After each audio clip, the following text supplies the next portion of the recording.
à toutes et à tous, c'est Ahmed, j'espère que vous allez bien, j'espère que vous avez apprécié la vidéo d'hier. On va parler Bitcoin dans cette vidéo. On a eu une petite alerte sur potentiellement un long qui était prenable pour aller chercher des résistances. Il y a eu un catalyseur, First Republic Bank, qui s'est vu de très forts retraits massifs par rapport à sa banque et qui a perdu plus de 49% de sa valorisation l'espace d'une journée.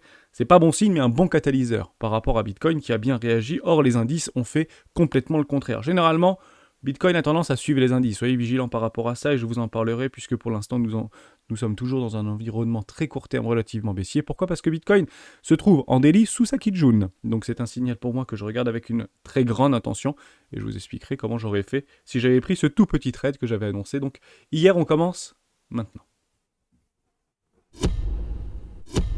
Avant de commencer, je vous invite toujours à rejoindre le Discord au droit du marché. Vous trouverez le lien dans la description. À l'intérieur, une documentation qui s'appelle la stratégie des 4 euros. N'hésitez pas à l'utiliser, vous en imprégner, vous en inspirer pour vous aussi. Trouvez votre propre style d'investissement, que ce soit sur le court, moyen, long terme, voire très long terme, plutôt investisseur, crypto-monnaie ou marché plus traditionnel. Ça fonctionne et c'est gratuit. Voilà pour ça. On va parler Bitcoin très rapidement. Je vous avais parlé de ceci. C'était hier. Un petit long qui était prenable par rapport à une petite confirmation. Ici, une acceptation au-dessus des 28 000 $. Ça a sonné. Le trade était donc prenable parce que si vous mettez en 4 heures, on a eu la confirmation. Boum, confirmation, deuxième bougie, acceptation. Et là, maintenant, on attend quoi ? Une accélération. Prenez bien sûr un TP obligatoire sur les 29 120 $, me semble-t-il. Voilà, 29 100 $, 29 000 $. Prenez un TP. Évidemment, vous aurez un risque-récompense de plus ou moins 1 pour 1 ici. Puis après, si les bears sont complètement sous l'eau et puis qu'on arrive à accélérer, formidable, on ira faire un nouveau high et on ira chercher des TP beaucoup plus haut. Il est prenable mais extrêmement risqué, bien évidemment.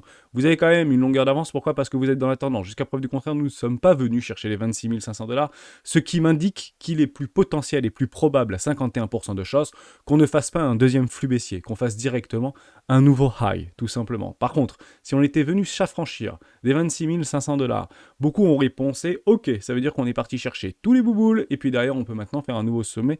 C'est pas comme ça qu'il faut le regarder, puisqu'on aura remis en cause la dynamique de fond court terme. Actuellement, ce n'est clairement pas le cas.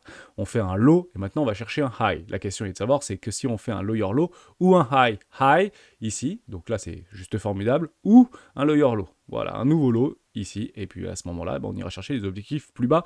Pour moi, l'objectif, c'est pas les 25 000, ce serait les 23 300 $. Voilà, au moins vous avez ma vision par rapport à ça. Donc il est prenable. Je pense que beaucoup l'ont pris pour le coup. Je ne l'ai personnellement pas pris parce que je suis déjà engagé dans un long depuis les 20 000 $. Donc je laisse tout simplement ce cours s'apprécier. Je préconise fortement, si vous êtes actuellement exposé en long sur ce marché, quel que soit le montant de vos leviers, évidemment, prenez un petit TP sur les 29 000 $. Pourquoi ? Vous avez une résistance dynamique ici sur Ichimoku Kinkoyo en daily, juste au niveau de la Kijun. Donc on évolue en dessous de la Kijun. Je le dis, je le redis, c'est pas bullish l'histoire sur du court terme. On est plutôt baissier ici. On a eu un premier signal baissier, on a cassé la Kijun.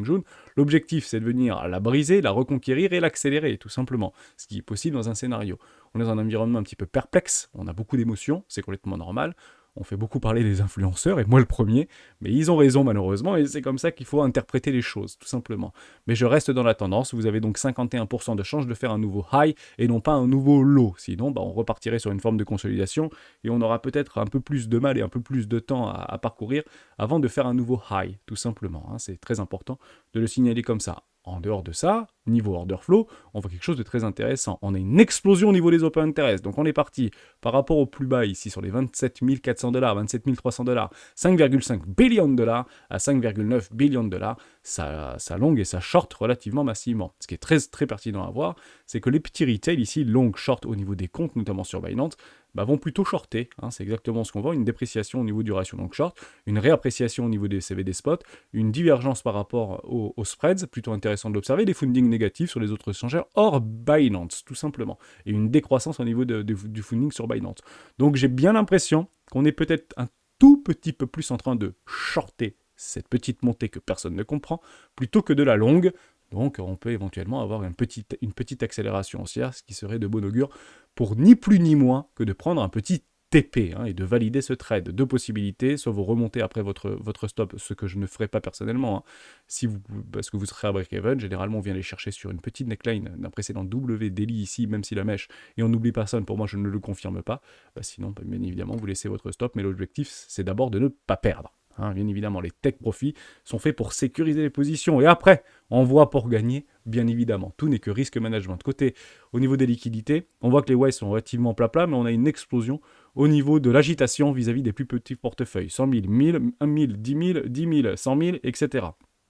Bon, généralement, quand on veut que ça monte, on ne veut pas forcément devoir trop de petits hein, là-dessus. Donc, on peut se reprendre une bonne cartouche sur la tronche, hein, soyez complètement convaincus par rapport à ça. On trace nos fibos sur des petites time frames. Tant que le premier arrêt tient, le plus qu'est-ce que c'est de faire un nouveau plus bas, les 0,50 seront très pertinents pour potentiellement prendre un premier petit tech profit. Hein. Ce sont des ratios d'institutionnels, les fameux 0,50%, on peut retracer de moitié au moins de temps, un tout petit pullback haussier pour derrière mieux couler, tout simplement. Pourquoi? Parce que généralement, quand vous avez plusieurs flux haussiers, vous prenez dans la tronche deux flux baissiers, A, B, C, tout simplement, où les élotistes comprendront, donc X, Y, Z, A, B, C, une flat étendue pour aller chercher des objectifs beaucoup plus bas, etc. Donc moi, personnellement, je me positionnerai plus bas, et je ne sais plus où est-ce que je voulais me repositionner, c'est une très bonne question. Voilà, dans la petite box jaune, si je dois prendre un nouveau long ou rajouter à mon long sur les profits que j'ai pris précédemment, ce serait plutôt sur les 21 500, 22 000 $. Donc je ne l'exclus clairement pas, mais actuellement rien ne me l'indique. Hein. C'est très important de le comprendre comme ça. On ne fait que constater nos signaux et confirmer nos signaux, on ne fait que les constater. Les jouer prématurément est extrêmement difficile. Et c'est pas un mauvais play de le prendre ici. D'ailleurs, on est en train de vivre une forme de petite accélération depuis que je vous parle. On est à 28 714 $. Pensez à moi, prenez un TP sur les 29 000 $. Pas de conseil en investissement, juste du risque management, bien évidemment. Pas plus de choses à dire. Tinkun Tenjan, on va peut-être avoir une petite résistance. Néanmoins, sur les plus grandes time frames, ça c'est très intéressant à observer. Qu'est-ce qu'on attend, vous, les investisseurs, vous, les bouboules? Qu'est-ce qu'on attend? Donc moi, qu'est-ce que j'attends? Potentiellement un ravalement haussier, une invalidation de cette bougie d'écrasement ici, une bougie de réintégration. Je vous le dis toujours, hein, vous vous rappelez qu'on avait fait ça? Regardez, hop, on va le multiplier parce que honnêtement, ça c'est très important, hein, d'accord? Ça c'est ultra important. On avait tracé ceci. Hop, comme cela. Boum. Ici, c'est boule. Ici, c'est bear. Vous vous rappelez qu'on avait fait ça ensemble. Hein, ok? C'est super important. Derrière, on travaille. Boum. Confirmation. Ce que je veux, c'est une bougie d'acceptation et une accélération. Or, réintégration. Réintégration égale pas bullish l'histoire. Okay, on ne veut pas voir des réintégrations. Or, on le constate. Dès lors, on peut tenter de faire jusqu'à la fin de la semaine. Vous avez des expirations d'options avec un max win price sur les 27 000 $ ce vendredi, mais on peut très bien clôturer la bougie au-dessus de dimanche soir, au-dessus des 30 500 $. À ce moment-là, vous aurez une magnifique bougie de continuation d'une tendance extrêmement forte qui s'appelle une Engelfin pattern. Ça, c'est plutôt pas mal à observer. Mais actuellement, on n'y est pas. Hein. Ok? Et ce serait le seul truc qui pourrait éventuellement nous redonner un gros coup d'élan par rapport à cette tendance qui est relativement forte. Voilà, pour ça, pas plus de choses à dire, donc c'est clairement ce que j'attendrai, mais je ne le vois pas. Donc ce que je ne vois pas, je ne le joue personnellement pas. Donc un nouvel ATH ou un nouveau high, ici, par rapport à cette petite tendance haussière, serait une bonne prise, entre guillemets, pour pas mal d'investisseurs, de pouvoir suivre la tendance. Ne pensez pas que c'est difficile d'acheter plus cher, c'est même parfois beaucoup plus facile d'acheter plus cher et beaucoup plus rationnel. Bon, pas plus de choses à dire par rapport à ça. Est-ce qu'on pourrait faire d'autres petites choses? Non, pas plus que ça. On peut parler d'Ethereum très rapidement si vous le souhaitez. Ah oui, Ethereum, ça peut être intéressant aussi d'en parler, puisqu'il y avait aussi un play qui était éventuellement possible. Or, vous n'avez pas du tout la même configuration technique vis-à-vis de Ethereum. Donc, il n'est pas prenable pour le moment. Il faudra tout simplement attendre une confirmation par rapport à cette divergence haussière cachée en délit que nous avions tracée ensemble, qui devrait venir s'échouer au-dessus de cette précédente bougie. Je n'oublie personne, je prends les mèches personnellement. Donc ce sera une clôture juste au-dessus des 18 890 $ pour éventuellement essayer de prendre ce play TP juste au-dessus des 0,50 généralement sur un ratio de 1 pour 1. Peut être complètement jouable, mais sur Ethereum, moins possible. Maintenant, si vous voulez avoir une confirmation de cette divergence haussière, à ce moment-là, il faudra attendre un tout petit peu moins longtemps, puisque vous voyez, là, on a fait un nouveau lot sur cette petite bougie. Donc moi, je confirme une divergence haussière si on vient à s'échouer et à travailler au-dessus des 1980 $. Pensez à moi si on vient à 1880 $. Daily, confirmation, divergence haussière cachée confirmée, acceptation, accélération derrière. Le play serait éventuellement prenable. Je ne le conseille pas forcément, même si la tendance est relativement forte, puisque... pour le coup, il faut juste pas faire quelque chose, c'est rajouter à ses perdants. Hein. Si vous voyez le truc faire quelque chose comme ça, hein, on ne rajoute pas ici, on ne rajoute pas ici, et on ne rajoute pas ici. On prend sa perte et on passe au suivant. Pas plus de 1% de son capital d'investissement dans une idée de trade. Et quand je dis 1%, c'est déjà beaucoup. Faut le comprendre. Hein. C'est-à-dire que vous devez réaliser une centaine de fois ce même trade et en tirer un rendement. Hein, voilà, c'est ça qui est très important. Je peux donc sur ce type de trade, si celui-ci vient à se concrétiser, perdre, entre guillemets, 70 fois et gagner 30 fois pour être rentable. Pas beaucoup rentable, mais rentable. Et ça, soit on l'automatise psychologiquement en mettant des alertes, et puis on le fait manuellement. Soit il y a des bots de trading qui sont éventuellement faits pour ceci. Pas plus de choses à dire, hormis un super catalyseur par rapport à cette petite montée qui a été en fait en décorrélation vis-à-vis des indices boursiers par rapport au S&P 500. Ici, ça corrige et Bitcoin progresse. Bon, First Republic Bank, ça a été le catalyseur. Des retraits extrêmement massifs. Je le dis, je le redis. Je le dis, je le redis, je le redirai tout le temps. Ceci n'est pas les soldes. Hein, c'est très important de le comprendre. Ceci, c'est baissier. Donc les soldes, c'est pas là. On est en train de faire des nouveaux lots, ce truc est mort, en fait. Donc vous achetez la mort. Moi, personnellement, je n'achète pas la mort. J'achète la tendance, hein, d'accord. Donc si ça fait quelque chose comme ça, éventuellement, ok, on peut éventuellement prendre une position ici en investissement 1 dans une zone de rechargement d'achat très long terme, ce n'est pas le cas, soit éventuellement ici, si on a vraiment des retournements de situation long terme, un investissement ici, investissement 2 ici, et potentiellement un investissement ici, mais le signal aura été donné. On peut venir chercher tous les boules et puis derrière repartir à la tendance. Ceci n'est pas haussier, ceci est extrêmement baissier. Je m'en éloigne au plus possible. Les crédits suisses, les bancaires, les machins, je n'y vais pas. La tendance n'est pas bullish ici. On est en train de la tuer cette banque. Tout simplement. Donc oui, il y a peut-être la Fed derrière. Oui, peut-être qu'il y a le gouvernement américain derrière. Oui, peut-être qu'il y a beaucoup de peut-être, mais en fait, le graphique n'est pas très joli. Donc ça s'est transformé en penny stock et je m'en éloigne, tout simplement. Il faut être très, très attentif par rapport à ça. Puisque finalement, les résultats d'entreprise de First Bank n'ont pas été si terribles que ça. Regardez, hein. Si on fait First Bank, on voit ici un bénéfice plutôt en hausse et on n'est pas très très loin au niveau du revenu. D'accord ? Donc on peut dire, est-ce que c'est vraiment justifié d'avoir perdu 50% de sa valorisation ? En réalité, il faut comprendre quelque chose, c'est qu'il y a une forte perte de confiance vis-à-vis du secteur bancaire, notamment aux États-Unis, vis-à-vis des retraits massifs. Il faut comprendre quelque chose de très clair. Je vais parler d'Europe, je pense que c'est pas très différent pour le coup aux États-Unis, mais vous avez une obligation par rapport à BAL 1, BAL 2, BAL 3, etc., d'avoir 8% de fonds propres par rapport à vos dépôts. Il faut comprendre ça. En somme, je pose 1000 euros dans la banque doit avoir en banque 80 euros. Ça paraît fou, mais c'est comme ça.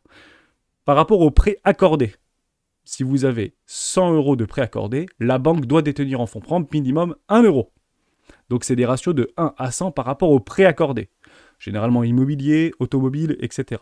Donc vous comprenez bien que c'est pas tenable par rapport à une banque, et s'il y a des retraits massifs, généralement la banque ne tient pas. Elle ne peut plus payer ses frais dits opérationnels. Les salaires, les machins, la publicité, tout ce que vous voulez. Les frais de roulement, si vous voulez.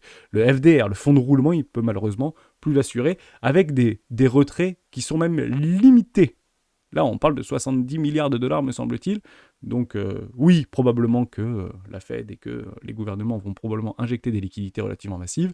Il faut comprendre aussi que les chevaliers de l'apocalypse, les Goldman Sachs, les JP Morgan et les Citi avaient déjà injecté jusqu'à, me semble-t-il, 30 milliards de dollars dans First Republic Bank. Et malheureusement, ça n'a probablement pas suffi, jusqu'à preuve du contraire. Donc, le quid qu'on est en train de regarder ici, c'est le quid d'Apple. Parce que Apple peut faire de très bons résultats. Or, si ils ont moins de volume de vente, notamment par rapport à leur hardware, iPhone, Mac Pro, etc., partez du principe que ça peut faire extrêmement mal. En somme, on peut être pas très éloigné au niveau d'Apple. Hein, je ne dis pas que ça va le faire. Je dis juste que ça peut le faire par rapport à un narratif. Hein, voilà, c'est ça qui est important. Hein, c'est pas forcément bearish d'ailleurs au niveau de Apple, jusqu'à preuve du contraire. Peut-être dans une forme d'énorme distribution, on ira probablement faire un nouvel ATH. Donc, quid d'Apple par rapport non pas aux résultats opérationnels, donc aux revenus en dollars, mais au quid de volume de vente. Ça veut dire que si on apprend qu'on a vendu beaucoup moins d'iPhone 14 que d'iPhone 13 et que d'iPhone 12, partez du principe que ça peut être très mal perçu par le marché. La capacité ou pas à une entreprise de générer du rendement et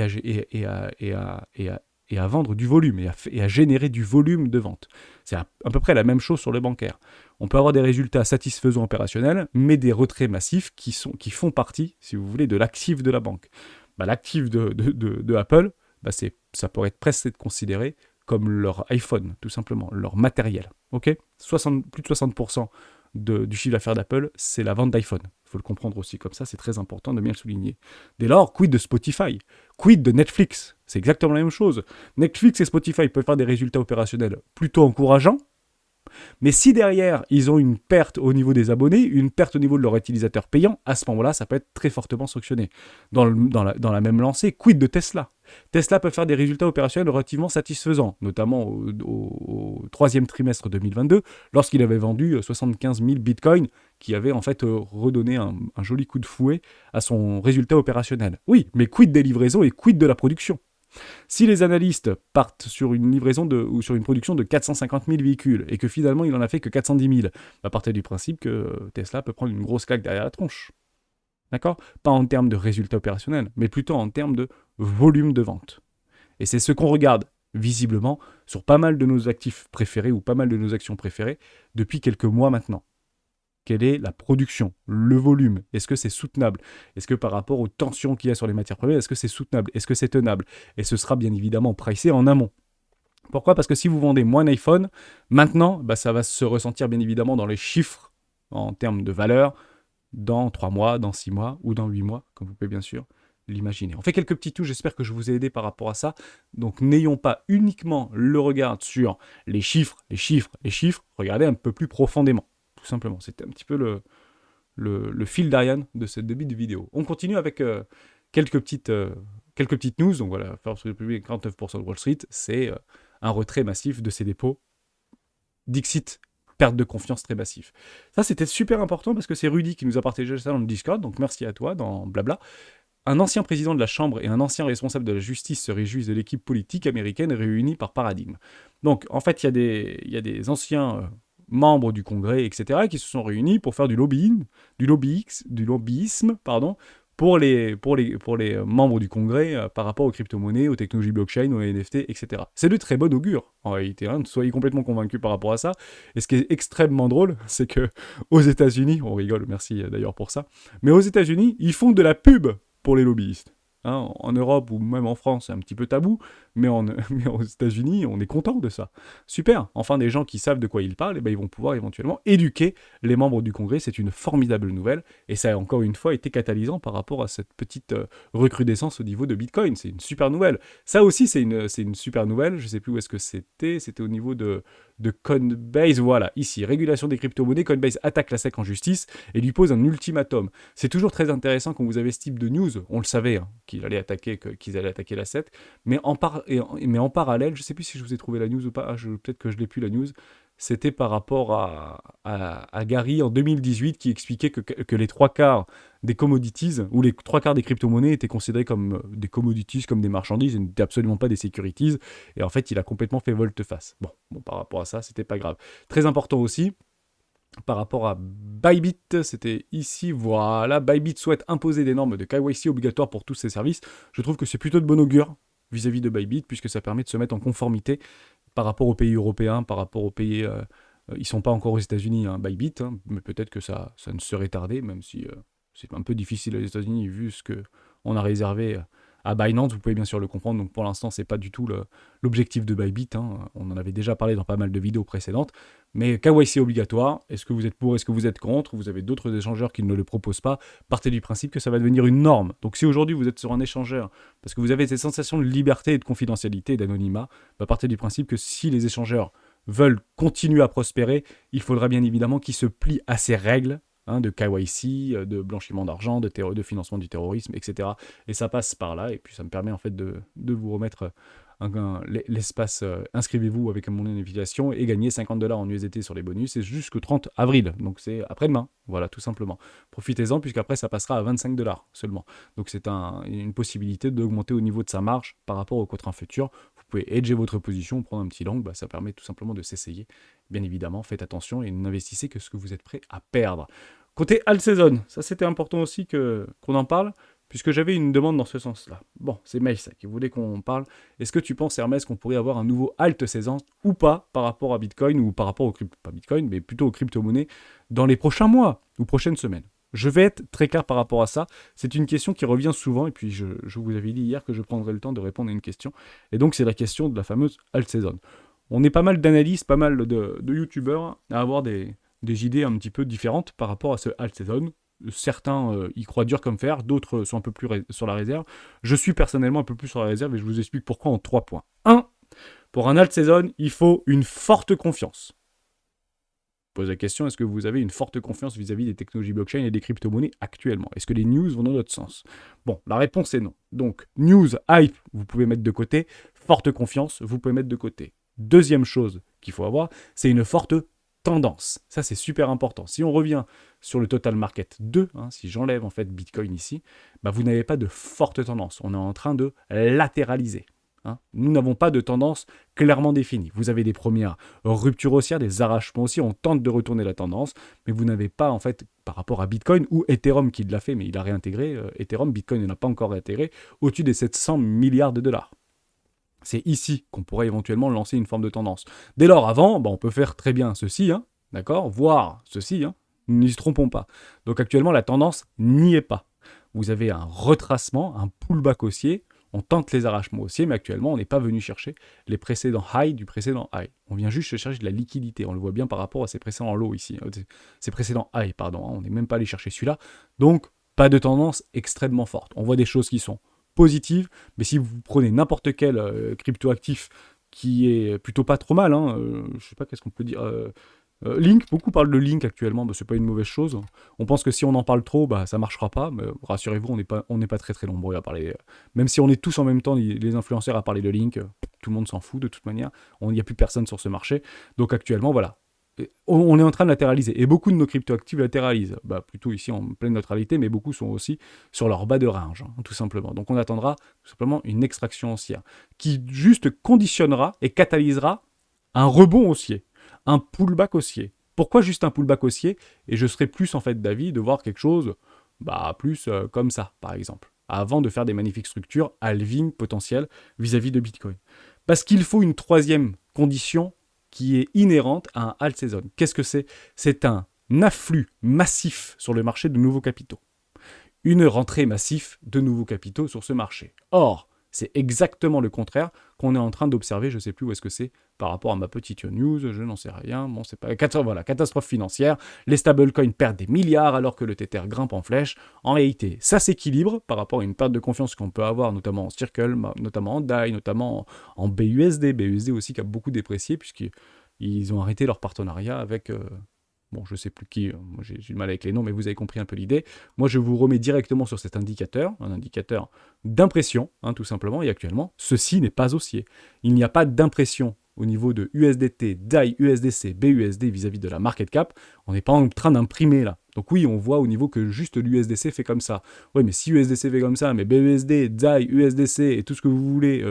le USDTT ou USDTT, je ne sais même plus comment ça s'appelle, bon bref, vous en avez tellement maintenant, vous prenez le top total, ça monte pas, ça baisse, donc il y a une sortie de capitaux. Vous allez me dire, ouais Hermès, mais c'est pas très grave, peut-être que ça va directement dans les bitcoins et dans l'Ethereum. Oui, je suis tout à fait d'accord avec toi, mais les collatéraux sont pas là. Il n'y a pas de flux massif. Généralement, là, vous allez me dire, mais tout monte. Bah oui, mais là, il y a des vraies impressions monétaires. Il y a des gros institutionnels qui commencent à s'emparer et qui suivent le bull run de 2021. Okay, donc je visualise, moi, 2 alt saisons. Pas 3, pas 20, pas 25. Ici, vous en avez un alt saison, 2, 3, 4, 5, 6. Non, ce ne sont pas des alt saisons, puisque généralement, un alt saison, tel qu'on le représente dans notre esprit, c'est quand ça monte. Et effectivement, parfois, vous avez une dominance vis-à-vis de Bitcoin qui est en défaveur, malgré un environnement baissier et des retours et des continuations des tendances baissières. Vous avez au niveau de Bitcoin, tout simplement, des ranges. Ici c'est pas alt season, ici c'est pas alt season et ici c'est pas Bitcoin season. C'est quand ça baisse si vous voulez. Donc on est en train de faire quelque chose, c'est plutôt Bitcoin actuellement qui est plutôt le vent en poupe et pour moi je visualise 2 alt season. Ici en 2017, en rouge, vous voyez le truc en rouge ici, et ici 2017 donc ce jaune, ensuite Bitcoin season, ensuite alt season en jaune et là on rentre plutôt dans le Bitcoin season personnellement. Et généralement, c'est là où on voit juste des retracements, les fameux premiers arrêts, ou 0,50 ou 0,618. Rappelez-vous en 2019, alors que Ethereum était resté dans les chaussettes, Bitcoin était parti chercher un retracement de 618 par rapport à son précédent ATH. Bitcoin season. Et c'est exactement ce que, personnellement, j'encadre. Voilà, moi je pense qu'il n'y aura pas de méga alt season, pour ces 3 raisons. Pas de confiance, pas de tendance, et pas de nouveaux capitaux qui rentrent sur ce marché. Je ne dis pas que ça ne peut pas changer.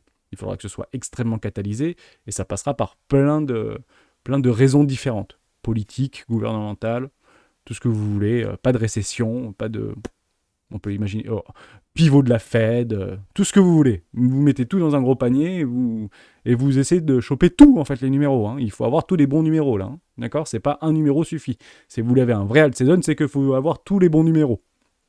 Tout le monde, to the moon sur l'impression monétaire et la masse monétaire. Voilà, bah actuellement, c'est vraiment pas le cas. D'ailleurs, vous le voyez très bien comme moi, on est actuellement au weekly, puis on voit que c'est plutôt Bitcoin hein, qui réagit positivement à ce Bitcoin season. Voilà pour moi, je suis plutôt dans un Bitcoin season plutôt qu'un alt season. Mais rassurez-vous, je pense que d'ici 2025, on aura vécu un nouveau alt season, mais actuellement, c'est beaucoup trop prématuré pour le jouer. Dès lors, si on est des investisseurs rationnels, bah, c'est pas complètement délirant de se positionner doucement dans des cryptoactifs que vous pensez qui seront encore là dans 10 ans. Donc, je sais pas moi, CSPR par exemple, plutôt intéressant d'observer CSPR. Je trouve qu'il y a des jolies structures qui sont en train de se mettre en place sur CSPR. On n'a pas encore confirmé, hein, vous vous rappelez, les plus patients attendront une clôture au-dessus des 0,055 $, donc c'est confirmation, réintégration, pas de confirmation. Ici, vous l'enlevez, donc confirmation, acceptation et potentiellement accélération. Et ensuite, les plus patients ou ceux qui ont loupé le train, rassurez-vous, il y a de grandes chances qu'on revienne faire les pullbacks des précédents W mensuels potentiellement ici, et on repart pour un magnifique alt season, le scénario d'Hermès que vous avez en fait en permanence et que je vous remontre très régulièrement par rapport à cette petite ligne blanche ici en pointillé, bah, qui n'est pas complètement délirant puisque ça semble plutôt bien tenir hein, par rapport à notre objectif, vous vous rappelez, de novembre 2022, et puis je vous avais dit, c'était quand? C'était septembre 2025. Hein, beaucoup l'ont noté, me semble-t-il, ce septembre 2025. Je l'avais noté là-dessus ou pas? Non, moi je l'avais pas noté, c'est dommage. Bon, je l'ai mis sur mon agenda, novembre 2025, vous penserez à moi, Bitcoin, 120 000 $, me semble-t-il, c'est ce que j'avais annoncé. Vous voyez qu'on a le temps chez les rois et on a le temps de se positionner. Pour l'instant, on est repassé au-dessus des 28 000 $, donc au-dessus d'un 0,618, peut-être un tout petit peu moins intéressant maintenant de pouvoir se préoccuper, mais je reste convaincu qu'on pourra très probablement acheter du Bitcoin moins cher que ce prix actuellement dans les prochaines semaines ou prochains mois. Soyez patient, on a le temps chez les rois. J'espère que je vous ai aidé. Vous avez eu toute ma vision d'ensemble par rapport à ce fameux alt season. Je sais que c'est une question qui revient très souvent. Le vrai catalyseur, c'est où va l'argent et d'où vient l'argent. Actuellement, l'argent ne vient pas. L'argent sort de ce marché. Alors, il sort de ce marché. C'est toujours pareil, hein, c'est très subtil. Mais il faut que l'argent rentre en vue d'être investi sur les cryptoactifs. Vous avez raison, hein, sur la capitalisation vis-à-vis du crypto total, on a une forme de dépréciation par rapport à ce qu'il y a déjà sur le marché. Hein, ça, c'est le crypto total. On voit que ça continue à se dégraisser par rapport aux stablecoins, par rapport à l'impression monétaire des stablecoins, l'impression des stablecoins, et vous avez une dégradation au niveau de la capitalisation de l'ensemble des stablecoins. En fait, ce qui rentre sur ce marché, il ne rentre pas sur ce marché. Ce qui a déjà sur ce marché navigue de nouveau dans nos cryptoactifs préférés, et principalement Bitcoin actuellement. Et c'est exactement ce qu'on avait vécu, ne nous y trompons pas, en 2019. Ce n'est très probablement pas différent. Donc on peut avoir cette chimère et ce prisme, comme quoi on est à moins d'un an de l'halving. Ouais, mais on n'est pas à l'halving. Nous n'y sommes pas à l'halving. C'est super important de bien le comprendre. Voilà. Merci à tous et à tous d'avoir suivi cette vidéo jusqu'au bout. On se retrouve demain dans un top crypto. Donc si vous voulez me mettre quelques petites crypto actifs dans les commentaires, eh ben, je vous ferai une vidéo top crypto. J'essaierai de vous la faire pour 7h du matin. Demain, comme ça, j'essaierai de la tourner peut-être cet après-midi. Je pense qu'il ne se passera pas grand-chose jusqu'à la fin de la semaine. Vous avez compris pourquoi. On l'a rappelé à plusieurs reprises depuis lundi et mardi. Ciao.